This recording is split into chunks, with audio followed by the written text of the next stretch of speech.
แนวกินหรูหราปานใดก็สู่แนวกินเก่าๆของอีพ่ออีแม่เฮาบ่ได้ดอก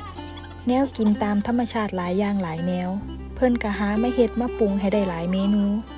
อาหารเลิศหรูระดับขึ้นห้างส่งข้ามน้ำข้ามทะเลข้ามประเทศสุดท้ายแล้วมันก็สู่แนวกินเก่าก่อน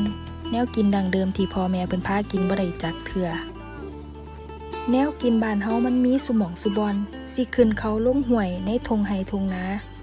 ไทบ้านก็หามาอยากมากินได้ทุกฤดูกาลยามบุญยามงานเพิ่นก็เฮ็ดกับข้าวบ้านๆมาต้อนรับพี่รับน้องแฮ่งร่วมกันกินแฮ่งแซ่บหลาย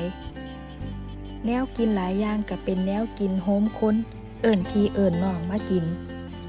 แนวกินหลายอย่างก็เป็นภาพแทนวิถีชีวิตของไทเฮาแนวกินหลายอย่างก็เป็นภาพแทนความทรงจำในวัยเด็กบ่ว่าเวลาสิผ่านไปโดนปานใดเฮาก็บ่เคยลืมรสชาติแบบนี้